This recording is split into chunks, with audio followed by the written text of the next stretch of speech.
Assalamualaikum warahmatullahi wabarakatuh. Pertama-tama perkenalkan nama saya Aswad Fauzan dengan NIM 200201034. Di mana di sini saya akan mempresentasikan tentang analisis item. Karena analisis item ini merupakan eh, suatu mata kuliah tentang materi mata kuliah tentang pengembangan evaluasi PAI atau pendidikan agama Islam. Baik, langsung saja. Yang pertama adalah pengertian dari analisis sistem. Perlu kita ketahui pertama, apa itu pengertian dari analisis sistem? Nah, jadi analisis butir soal atau analisis item adalah pengkajian pertanyaan-pertanyaan berupa tes agar diperoleh perangkat pertanyaan yang memiliki kualitas yang memadai. Analisis soal ini bertujuan untuk mengadakan identifikasi soal-soal yang baik atau kurang baik, sehingga dari identifikasi tersebut dapat menjadi petunjuk untuk mengadakan perbaikan. Baik, selanjutnya analisis tingkat kesukaran soal. Nah, analisis tingkat kesukaran soal ini adalah untuk mengetahui apakah soal tersebut tergolong mudah atau sukar.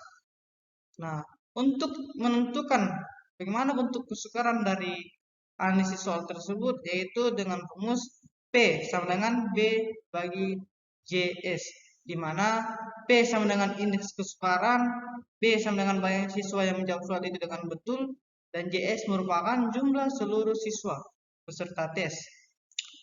Nah, menurut ketentuan yang diikuti indeks atau kesukaran sering diklasifikasikan sebagai berikut, di mana soal dengan P 0,00 sampai 0,30 dikatakan sebagai soal yang sukar.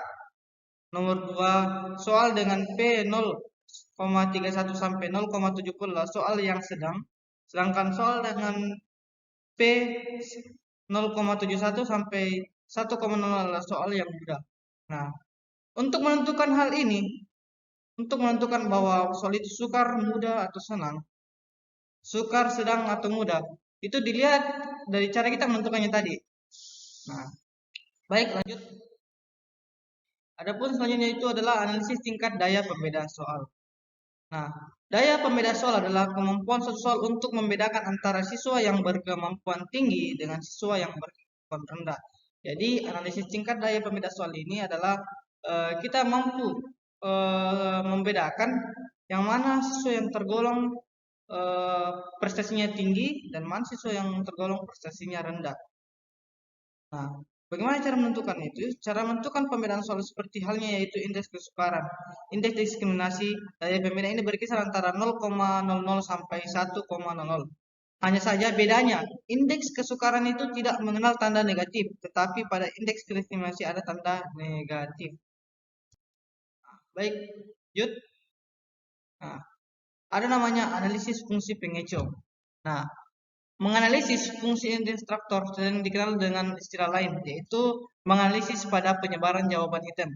Nah, adapun yang dimaksud dengan pola penyebaran jawaban itu ialah suatu pola yang dapat menggambarkan bagaimana tes tersebut menentukan pilihan jawaban yang terhadap kemungkinan jawaban yang telah dipasangkan pada setiap butir. Jadi analisis fungsi pengecoh ini adalah mampu mengecoh siswa. Apabila terdapat siswa yang betul-betul kurang paham terhadap proses pembelajaran tersebut, maka ini gunanya analisis fungsi pengecoh.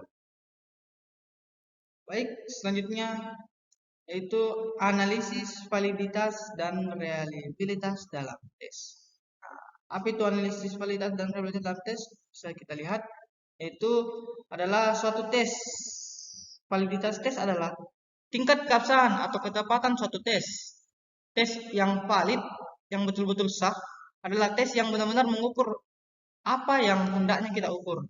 Maksud dengan validasi item dari suatu tes adalah ketepatan mengukur yang dimiliki oleh sebutir item yang merupakan bagian tak terpisahkan dari tes sebagai suatu totalitas dalam mengukur apa yang seharusnya diukur lewat butir item tersebut. Nah, ada macam-macam validitas. Yang pertama adalah validitas permukaan, yang kedua adalah validitas isi, yang ketiga adalah atau C bagian C adalah validitas kriteria, dan keempat atau bagian D adalah validitas ramalan. Baik, jika tadi kita berbicara tentang kevalidan suatu soal, sekarang kita bicara tentang reliabilitas. Nah, di mana reliabilitas adalah tingkat keajian atau konsistennya suatu soal yakni sejauh mana suatu tes dapat dipercaya untuk menghasilkan skor yang ajak atau konsisten, atau bisa dikatakan tidak berubah-ubah. Nah, di mana apabila hal ini berhubungan dengan kepercayaan, suatu tes dapat dikatakan mempunyai taraf kepercayaan yang tinggi jika tes tersebut dapat memberikan hasil yang tetap. Nah, jadi tadi itu tentang kevalitan dan realitas.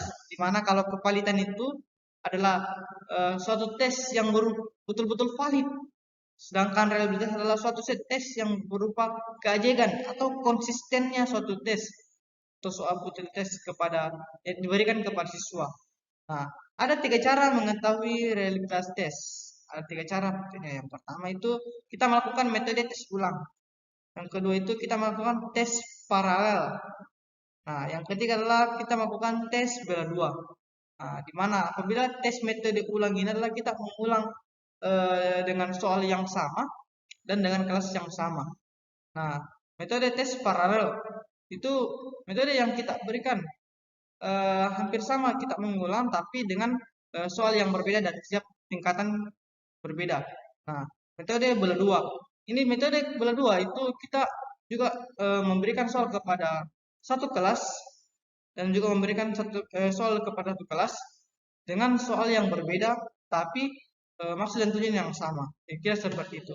Nah, baik, mungkin saja yang sempat saya jelaskan. Bila terdapat kurangnya, maka saya berikan kepada diri saya pribadi, dan terdapat kelebihan saya kembalikan kepada Allah Subhanahu wa taala. Sekian dan terima kasih. Apapun yang disampaikan kepada kita, lihatlah apa yang disampaikannya. Tapi jangan lihat orang yang menyampaikannya. Baik, terima kasih. Assalamualaikum warahmatullahi wabarakatuh.